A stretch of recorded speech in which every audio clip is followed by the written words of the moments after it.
ನಮಸ್ಕಾರ ವೀಕ್ಷಕರೇ. ಬಾಗೇಪಲ್ಲಿ ಪಟ್ಟಣದಲ್ಲಿ ಡಾಕ್ಟರ್ BR ಅಂಬೇಡ್ಕರ್ ಅವರ 135ನೇ ಜಯಂತಿ ಹಾಗೂ ಡಾಕ್ಟರ್ ಬಾಬು ಜಗಜೀವನ್ ರಾಮ್ ರವರ 119ನೇ ಜನ್ಮದಿನಾಚರಣೆ ಅಂಗವಾಗಿ ಆಯೋಜಿಸಿದ್ದ ಕಾರ್ಯಕ್ರಮದಲ್ಲಿ ಬಾಗೇಪಲ್ಲಿ ವಿಧಾನಸಭಾ ಕ್ಷೇತ್ರದ ಶಾಸಕರಾದ SN ಸುಬ್ಬಾರೆಡ್ಡಿ ಮತ್ತು ರಾಜ್ಯ ಉಗ್ರಾಣ ನಿಗಮದ ಅಧ್ಯಕ್ಷರು ಮಾಜಿ ಶಾಸಕರಾದ N ಸಂಪಂಗಿರವರು ಉಪಸ್ಥಿತರಿದ್ದು, N ಸಂಪಂಗಿರವರು ಮಾತನಾಡಿ ತಮ್ಮ ಶಾಸಕರ ಅವಧಿಯಲ್ಲಿ ನಡೆದ ಕೆಲಸಗಳು ಮೆಲುಕು ಹಾಕಿದರಲ್ಲದೆ ಶಾಸಕ ಸುಬ್ಬಾರೆಡ್ಡಿಯವರ ಅಭಿವೃದ್ಧಿ ಕಾರ್ಯಗಳ ಬಗ್ಗೆ ಹಾಡಿ ಹೊಗಳಿದರು. ರೂಪಾಯಿ ಖರ್ಚು ಮಾಡಿದ್ರೆ ನನ್ನನ್ನು ಶಾಸಕನಾಗಿ ಮಾಡಿದಂಥವ್ರು ತಾವು. ಅದಕ್ಕೆ ಯಾವತ್ತೂ ಕೂಡ ಋಣ ನಿಮ್ಮ ಮೇಲೆ ಇರ್ತದೆ. ಯಾವತ್ತೂ ನಿಮ್ಮ ಋಣವನ್ನು ತೀರಿಸ್ಕೊಳ್ಳೋದಕ್ಕೆ ಸಾಧ್ಯವೇ ಇಲ್ಲ. ಇವತ್ತು ನಾವೆಲ್ಲರೂ ಕೂಡ ಈ ಕಾರ್ಯಕ್ರಮಕ್ಕೆ, ನಾನು ಸುಬ್ಬಾರೆಡ್ಡಿ, ಈ ಕಾರ್ಯಕ್ರಮ ಮೊಟ್ಟ ಮೊದಲನೇ ಕಾರ್ಯಕ್ರಮ 13 ವರ್ಷಗಳ ನಂತರ ಮೊಟ್ಟ ಮೊದಲನೇ ಕಾರ್ಯಕ್ರಮ. ಅವರು ನನ್ನನ್ನು ಚುನಾವಣೆಯಲ್ಲಿ ಸೋಲಿಸಿದ್ರು. ಆದರೆ ನಾನು ಎಲ್ಲೂ ಕೂಡ ಅವರ ವಿರುದ್ಧವಾಗಲಿ ಅವರ ಅಭಿವೃದ್ಧಿಯ ವಿಚಾರದಲ್ಲಿ ಅಡ್ಡ ಹಾಕಲಿಲ್ಲ ನಾನು. ಯಾಕಂದರೆ ಅವರು ಒಳ್ಳೆಯ ವ್ಯಕ್ತಿ. ಅವ್ರ ಹಿಂದೆ ಇದ್ದ ಶ್ರೀರಾಮರೆಡ್ಡಿ ಅವರು ಒಳ್ಳೆಯ ವ್ಯಕ್ತಿಲ್ಲ. ಮಧ್ಯದಲ್ಲಿ ಬೇರೆಯವರು ಇರ್ತಾರೆ, ಅದು ಬೇಕಾಗಿಲ್ಲ ನಮಗೆ. ಮುಂದಿನ ನೇಗಿಲು ಹೇಗೆ ಹೋಗ್ತದೋ ಹಾಗೆ ಹಿಂದಿನ ನೇಗಿಲು. ಸುಬ್ಬಾರೆಡ್ಡಿ ಅವರು ಹೇಗೆ ಮುಂದೆ ಹೋಗ್ತಾರೋ ಅವ್ರ ಹಿಂದೆ ಜನ ಒಳ್ಳೆಯವರು ಹೋಗ್ತಾರೆ. ನಾವು ಮುಂದೆ ಇದ್ದೀವಿ, ಒಳ್ಳೆಯವರೇ. ಇವತ್ತು ಅನೇಕ DSS ನಾಯಕರುಗಳಿದ್ದಾರೆ. ಇವತ್ತು ಇವರೆಲ್ಲರೂ ಕೂಡ ನನ್ನ ಕೈ ಹಿಡಿದರು.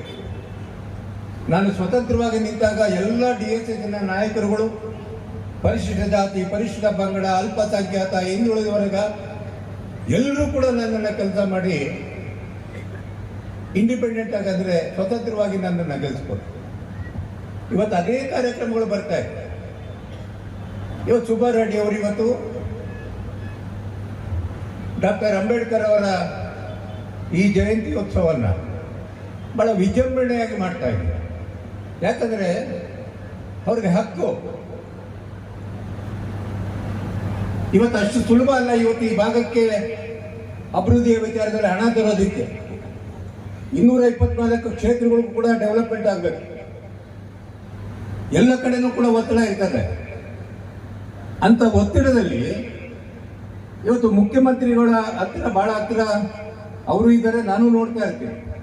ಕೋಟಿ ರೂಪಾಯಿಗಳನ್ನು ಇವತ್ತು ಡಾಕ್ಟರ್ ಅಂಬೇಡ್ಕರ್ ಅವರ ಜಯಂತಿಯ ಉತ್ಸವ ದಿವಸನೇ ಈ ಒಂದು 20 ಕುಂಟೆ ಗುದ್ದಲಿ ಪೂಜೆ ಮಾಡಿ ನಿಮಗೆ ಭವ್ಯವಾದಂಥ ಭವನವನ್ನು ಕೊಡೋದಕ್ಕೆ ಅವರು ಬಂದಿದ್ದಾರೆ. ಇದು ದೊಡ್ಡ ಕೆಲಸ. ಇದು ಅಷ್ಟು ಸುಲಭವಲ್ಲ. ಇವತ್ತು ಅಂತ ಸುಬ್ಬಾರೆಡ್ಡಿ ಅವರು ಮಾಡಿದಂಥ ಕಾರ್ಯಕ್ರಮಗಳು, ಅನೇಕ ಕಾರ್ಯಕ್ರಮಗಳು ನಾನು ಮಾಡಿದ್ದೀನಿ, ಮತ್ತೆ ಬರ್ತೀನಿ ನಾನು. ಸುಬ್ಬಾರೆಡ್ಡಿ ಅವರು 3 ಸಾರಿ ಶಾಸಕರಾಗಿದ್ದಾರೆ, ಕಾಂಗ್ರೆಸ್ ಪಕ್ಷದ ಶಾಸಕರಾಗಿದ್ದಾರೆ. ಕಾಂಗ್ರೆಸ್ ಪಕ್ಷ ಕೈ ಹಿಡಿದಿದೆ. ಕಾಂಗ್ರೆಸ್ ಪಕ್ಷದ ಕಾರ್ಯಕ್ರಮಗಳನ್ನು ಅವರು ಅನುಷ್ಠಾನ ಮಾಡ್ತಾ ಇದೆ. ಯಾಕಂದರೆ ಇವತ್ತು ಸಿದ್ದರಾಮಯ್ಯನವರ ಆಶೀರ್ವಾದದಿಂದ, DK ಶಿವಕುಮಾರ್ ಅವರ ಆಶೀರ್ವಾದದಿಂದ, ಇವತ್ತು ನಮ್ಮ ಸೋನಿಯಾ ಗಾಂಧಿ ಅವರ ಆಶೀರ್ವಾದ, ಇವತ್ತು ಕಾಂಗ್ರೆಸ್ ಪಕ್ಷದ ಆಶೀರ್ವಾದ, ಅನೇಕ ಕಾರ್ಯಕ್ರಮಗಳು ರಾಜ್ಯ ಸರ್ಕಾರದಲ್ಲಿ ಮಾಡ್ತಾ ಇದೆ. ಇವತ್ತು ಸಿದ್ದರಾಮಯ್ಯನವರು ಕೊಟ್ಟಿದ್ದಂಥ ಅನೇಕ ಕಾರ್ಯಕ್ರಮಗಳು, ಗ್ಯಾರಂಟಿಗಳು, ಇವತ್ತು ಮಹಿಳೆಯರಿಗೆ ಉಚಿತವಾಗಿ ಬಸ್ಸಿನ ಪ್ರಯಾಣ ಇರ್ಬೋದು, ಅಥವಾ ವಿದ್ಯುತ್ ಶಕ್ತಿಯ ಉಚಿತವಾಗಿರ್ಬೋದು, ಅಕ್ಕಿ ಫ್ರೀಯಾಗಿ ಕೊಡ್ತಿರ್ಬೋದು. 5 ಗ್ಯಾರಂಟಿಗಳನ್ನು ಕೊಟ್ಟಂಥ ಸಿದ್ದರಾಮಯ್ಯನವರ ಸರ್ಕಾರದಲ್ಲಿ ಅನೇಕ ಕಾರ್ಯಕ್ರಮಗಳು ಇವತ್ತು ನಮಗೆ ಬರ್ತಾ ಇದೆ, ಸಿಗ್ತಾ ಇದೆ. ಎಲ್ಲೂ ಮಧ್ಯವರ್ತಿಗಳಿಲ್ಲ, ಎಲ್ಲ ನೇರವಾಗಿ ನಿಮ್ಮ ಆನ್ಲೈನ್ಗೆ ಹೋಗ್ತಾ ಇದೆ. ಇಂಥ ಒಬ್ಬ ಮುಖ್ಯಮಂತ್ರಿ ಸರ್ಕಾರದಲ್ಲಿ, ಸಿದ್ದರಾಮಯ್ಯನವರ ಸರ್ಕಾರದಲ್ಲಿ ನಮ್ಮ ಸುಬ್ಬಾರೆಡ್ಡಿಯವರು ಕೂಡ ಕಾರ್ಯಕ್ರಮಗಳನ್ನು ಮಾಡ್ಕೊಂಡು ಬಂದಿದ್ದಾರೆ. ಕೆಲವರು ಬಹಳ ಜನಕ್ಕೆ ಆಸೆ ಇದೆ, ಸುಬ್ಬಾರೆಡ್ಡಿ ಅವರು ಏನು ಮಾಡಿದ್ರು, ಏನು ಮಾಡಿದ್ರೆ 3 ಸಾರಿ ಯಾಕೆ ಹೇಳ್ತಾರೆ? ಆದ್ರೆ ನೀವೇ ಗೆಲ್ಬೋದಾಗಿತ್ತಲ್ಲ. ಈಗ ನಿಮ್ಗೆ ಸಾಧ್ಯವಿಲ್ಲದಾಗ ಏನು ಮಾಡ್ತೀವಿ, ಹೊಳಿತೀವಿ. ಅವ್ರೇನು ಮಾಡಿದ್ರು ನಿಮ್ಮ ಕರ್ತವ್ಯ ಅಷ್ಟೇ. ನೀವು ಏನು ಮಾಡಿದ್ರು ಚುನಾವಣೆ ಬಂದ್ಮೇಲೆ ಹೊಟ್ಟೆ ಹೋಗ್ಬಿಡ್ತೀವಿ, ಇರೋಲ್ಲ. ಯಾಕಂದ್ರೆ ನಾವು ಇಲ್ಲಿ ನೇರವಾಗಿ ನಿಂತು ಜನರನ್ನ ಕಾಪಾಡ್ಕೊಂಡು ಬಂದಂಥವ್ರು. ನಾವು ಬಂದಂಥ 99ರಲ್ಲಿ ಇರ್ಬೋದು, ಅಥವಾ 2008ರಲ್ಲಿ ಇರ್ಬೋದು. ಈ ಬಾಗೇಪಲ್ಲಿ ಬಹಳ ಬರಡು ಪ್ರದೇಶಗಳು. ಇಲ್ಲಿ ಏನು ಕಾರ್ಯಕ್ರಮಗಳು ಇರ್ತಿರ್ಲಿಲ್ಲ. ಈ ಕಾರ್ಯಕ್ರಮಗಳಲ್ಲಿ ನಮ್ಮ ಜನ ಕೂಲಿಗಾಗಿ ಕಾಳು ಕಾರ್ಯಕ್ರಮಗಳನ್ನು ನಾವು ಮಾಡ್ಕೊಂಡ್ಬಂದ್ವಿ. ಉದ್ಯೋಗ ಖಾತ್ರಿ ಯೋಜನೆಯನ್ನು ಅವತ್ತು ಸೋನಿಯಾ ಗಾಂಧಿ ಅವರು ನಮ್ಗೆ ಏನಾದರೂ ಕೊಡದ ಹೋಗಿದ್ರೆ, ಆ ಉದ್ಯೋಗ ಖಾತ್ರಿ ಕಾರ್ಯಕ್ರಮ ನಮಗೆ ಸಿಗ್ತಾ ಹೋಗಿದ್ರೆ ಅನೇಕ ಬಡವರು ಊಟ ಇಲ್ಲದೆ ಸಾಯಬೇಕಾಗಿತ್ತು. ನಮ್ಮ ಜೊತೆಯಲ್ಲಿ ಎಡಿಟೆಸ್ ರಾಮೇಶ್ ಅವರು ನಾವೆಲ್ಲರೂ ಕೂಡ ಸೇರಿ ಈ ಭಾಗದಲ್ಲಿ ಸೋನಿಯಾ ಗಾಂಧಿ ಅವರ ಅಚ್ಚುಮೆಚ್ಚಿನ ಕಾರ್ಯಕ್ರಮಿ, ಮನಮೋಹನ್ ಸಿಂಗ್ ಅವರ ಅಚ್ಚು ಮೆಚ್ಚಿನ ಕಾರ್ಯಕ್ರಮ ಉದ್ಯೋಗ ಖಾತ್ರಿ ಯೋಜನೆ, ಹಳ್ಳಿಗಳು ಕೂಡ ನಾವು ಉದ್ಧಾರವನ್ನು ಮಾಡಿದ್ವಿ. ಅವತ್ತು ನಾನು ಪರಗೋಡು ಡ್ಯಾಮ್ ಅನ್ನು ಕಟ್ಟಿದ್ವಿ, ನೀವೆಲ್ಲರೇ ಸಾಕ್ಷಿ. ಏನು ಹೋರಾಟಗಳಿದ್ರೂ ಕೂಡ ನಾವು ಬಿಡಲಿಲ್ಲ. ಆಂಧ್ರದವ್ರು ಯಾರೇ ಬರಲಿ ಸರಿ, ಅವರ ವಿರುದ್ಧ ಹೋರಾಟ ಮಾಡಿ ನಾವು ಪರಗೋಡು ಡ್ಯಾಮ್ ಅನ್ನು ಕಟ್ಟಿದ್ದೀವೋ ಇಲ್ವೋ? ಇವತ್ತು ಅದರಿಂದ 128 ಹಳ್ಳಿಗಳಿಗೆ ಕುಡಿಯೋ ನೀರು ಹೋಗ್ತಾ ಇದೆಯಲ್ವೋ? ಇದೆಲ್ಲ ಸಾಕ್ಷಿ ಆಗಿದೆಯಾ ಇಲ್ವೋ? ಅದು ಏನು ಮಾಡಿಲ್ಲ ಅಂತ ಯಾಕೆ ಹೇಳ್ಬೇಕು ನೀವು? ಈ ಕಾಂಗ್ರೆಸ್ನವ್ರು ಏನು ಮಾಡಿಲ್ಲ ಅಂತ ಯಾಕೆ ಹೇಳ್ಬೇಕು? ಇವತ್ತು ಕಾಂಗ್ರೆಸ್ನವರು ಮಾಡಿದಂತ ಕಾರ್ಯಕ್ರಮಗಳನ್ನ ತೆಗೆದುಕೊಂಡು ಬಂದು ನಿಮಗೆ ಕೈ ಕೊಟ್ರೆ ನೀವು ಅದು ಉಡಾಪೆಯಾಗಿ ಮಾತಾಡುವಂಥದ್ದು ನಿಲ್ಲಿಸಬೇಕಾಗ್ತದೆ. ಇವತ್ತು ಅದೆಲ್ಲ ಕೂಡ ನೀವು ಯೋಚನೆ ಮಾಡಿ.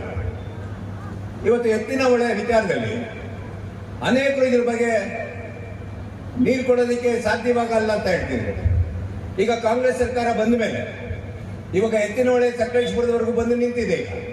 ಇವತ್ತು ಎಸ್.ಎನ್. ಸುಬ್ಬಾರೆಡ್ಡಿ ಅವರು ಮತ್ತೆ ಈ ಭಾಗದ ಎಲ್ಲ ಶಾಸಕರುಗಳು ಅದರ ಮೇಲೆ ಒತ್ತಡ ಹಾಕಿ ಇವತ್ತು ಎತ್ತಿನ ಹೊಳೆ ನೀರನ್ನ ಬಾಗೇಪಲ್ಲಿವರೆಗೂ ಕೂಡ ತರೋದಕ್ಕೆ ಪ್ರಯತ್ನ ಮಾಡ್ತಾ ಇದ್ದಾರೆ. ಇದು ಸಾಧಾರಣನಾ? ಇವತ್ತು ಕೆಲಸ ಮಾಡ್ತೀವಿ, ಮಾತಾಡಲ್ಲ. ಕೆಲವರು ಲಂಚ ಕೊಟ್ಟು ಓಟ್ ಕೊಡೋದಕ್ಕೆ ಹೋಗ್ತಾರೆ, ಕೇಳ್ತಾರೆ. ಅದು ಉಪಯೋಗ ಇಲ್ಲ. ಶಾಶ್ವತವಾದಂತ ಕಾರ್ಯಕ್ರಮಗಳನ್ನ ಈ ಭಾಗಕ್ಕೆ ಬಡತನದಲ್ಲಿರ್ತಂತ ಕೊನೆ ಮನೆವರೆಗೂ ಕೂಡ ತಲುಪುವಂತ ಕೆಲಸವನ್ನ ನಾವು ಮಾಡಬೇಕು. ಇವತ್ತು ನಾವು ಅನೇಕ ಕಾರ್ಯಕ್ರಮಗಳನ್ನು ನಾವು ಮಾಡಿದ್ದೀವಿ. ನನಗೂ ಕೂಡ 2 ಸಾರಿ ಶಾಸಕನಾದಾಗ ಈ ಬಾಗೇಪಲ್ಲಿಯಲ್ಲಿ ರೈಲ್ವೆ ತಂದ್ವಿ. ರೈಲ್ವೆನ ಯಾರು ತಂದಿದ್ದು? ನಾವೇ ತಂದಿದ್ದು. ಆ ರೈಲ್ವೆ ಸ್ಯಾಂಕ್ಷನ್ ಆಯಿತು, 500 ಕೋಟಿ ಸ್ಯಾಂಕ್ಷನ್ ಮಾಡಿದ್ರು. ಅದು ಕೆಲವು ಕಾರಣಾಂತರಗಳಿಂದ ನಿಂತು ಈಗ ಮತ್ತೆ ಅದನ್ನ ಪ್ರಾರಂಭ ಮಾಡ್ತಾ ಇದ್ದಾರೆ. ಇವತ್ತು ಅನೇಕ ಸಬ್ಸ್ಟೇಷನ್ಗಳು ಬಂದಿದೆ. ಈ ಸಬ್ಸ್ಟೇಷನ್ಗಳಲ್ಲಿ ಸುಬ್ಬಾರೆಡ್ಡಿ ಅವರು ಕೆಲಸ ಮಾಡಿಲ್ವಾ? ನಾವು ಮಾಡಿಲ್ವಾ? ಹೇಳ್ಕೊಂಡು ಹೋದ್ರೆ ಅಂದ್ರೆ ಅನೇಕ ಕಾರ್ಯಕ್ರಮಗಳನ್ನ ಈ ಭಾಗದಲ್ಲಿ ಮಾಡ್ತಾ ಇದ್ವಿ. ಯಾಕಂದ್ರೆ ನಾನು ಶಾಸಕನಾದ ಮೇಲೆ ನೆಕ್ಸ್ಟ್ ಆಗಿದ್ದೆ ಈ ಸುಬ್ಬಾರೆಡ್ಡಿ ಅವರು. ಇವತ್ತು ಸುಬ್ಬಾರೆಡ್ಡಿ ಅವರು ಮಾಡ್ತಾ ಇಲ್ವಾ ಕೆಲಸ? ಮೂರು ಸಾರಿ ಕೆಲಸ ಮಾಡಿಲ್ವಾ? ಇವತ್ತು 3 ಸಾರಿ ಕೆಲಸ ಮಾಡಿದರೆ ಇವತ್ತು ಬಾಗೇಪಲ್ಲಿ ಕರ್ನಾಟಕದ ಭೂಪಟಕಕ್ಕೆ ಸೇರ್ತಾ ಇತ್ತಾ? ಇವತ್ತು ಸಿದ್ದರಾಮಯ್ಯವ್ರ ಬಾಯಲ್ಲಿ ಬಾಗೇಪಲ್ಲಿ, ಡಿ.ಕೆ. ಶಿವಕುಮಾರ್ ಅಲ್ಲಿ ಬಾಗೇಪಲ್ಲಿ, ಅವರೆಲ್ಲರ ಜೊತೆಯಲ್ಲಿ ಸರಿ ಇಲ್ಲದ ಹೋಗಿದ್ರೆ ಸುಬ್ಬಾರೆಡ್ಡಿ ಅವರು ಯಾಕೆ ಈ 10 ಕೋಟಿ ರೂಪಾಯಿ ಇಲ್ಲಿ ತರಕಾಗ್ತಿತ್ತು? ಆ ತರ ಅನೇಕ ಕಾರ್ಯಕ್ರಮಗಳನ್ನ ಅಭಿವೃದ್ಧಿಯನ್ನ ಮಾಡ್ತಾ ಇದ್ದಾರೆ. ಇವತ್ತು ಕಣಮದ ಕಾರ್ಯಕ್ರಮ ನಮಗೂ ಇತ್ತು. ನಾನು ಸರ್ವೆ ಮಾಡಿಸಿದ್ದೆ, ಅಲ್ಲೊಂದು ಡ್ಯಾಮ್ ಕಟ್ಟಬೇಕು ಅಂತ. ಆ ಪ್ರಕಾರವಾಗಿ ನಾನು ಕೂಡ ಮಾಡಿದ್ದೆ. ಅದೇ ಪ್ರಯತ್ನನ ಇವತ್ತು ಸುಬ್ಬಾರೆಡ್ಡಿ ಅವರು ಮಾಡೋರೆ. ಅದಕ್ಕೆ ಸುಮಾರು 200 ಕೋಟಿ ರೂಪಾಯಿಗಳನ್ನ ಇವತ್ತು ಡ್ಯಾಮ್ ಕಟ್ಟೋದಕ್ಕೆ ಅವಕಾಶ ಆಗಿದೆ. ನಮ್ಮ ಉದ್ದೇಶ ಇಷ್ಟೇ, ಪ್ರತಿ ಒಬ್ಬರಿಗೂ ಕೂಡ ಅವಕಾಶಗಳು ಸಿಗಬೇಕು. ಪ್ರತಿ ಕಡು ಬಡವನಿಗೂ ಕೂಡ ಅವಕಾಶಗಳು ಸಿಗಬೇಕು. ಅವರ ಬಡತನವನ್ನ ನಿವಾರಣೆ ಮಾಡತಕ್ಕಂಥ ಕೆಲಸಕ್ಕೆ ನಾವೆಲ್ಲರೂ ಕೂಡ ಕೈ ಹಾಕಬೇಕು. ಇವತ್ತು ನಾವು ಬಾಗೇಪಲ್ಲಿಯಲ್ಲಿ ಅನೇಕ ಕಾರ್ಯಕ್ರಮಗಳನ್ನು ಮಾಡಿದ್ದೀವಿ. ಅಂಥ ವಿಚಾರಗಳನ್ನೆಲ್ಲ ಕೂಡ ನಾನು ಮೆಲ್ಕಾಕೋಕ್ಕೆ ಹೋಗಲ್ಲ. ಯಾಕಂದ್ರೆ ನಿಮಗೆ ಒಳ್ಳೆಯ ನಾಯಕರಿದ್ದಾರೆ. ಈಗ ಸುಬ್ಬಾರೆಡ್ಡಿ, ಇವತ್ತು ನಾನು ಕೂಡ ಸಿದ್ದರಾಮಯ್ಯನವರು ಮುಖ್ಯಮಂತ್ರಿಗಳು ಆಗಿದ್ದಾರೆ. ಅವರ ನಮ್ಮ ಕಾಂಗ್ರೆಸ್ ಸರ್ಕಾರ ನನಗಿವತ್ತು ಚೇರ್ಮನ್ ಮಾಡಿದ್ದಾರೆ. ಸಚಿವರ ಸ್ಥಾನಮಾನ ಕೊಟ್ಟು ನನಗೆ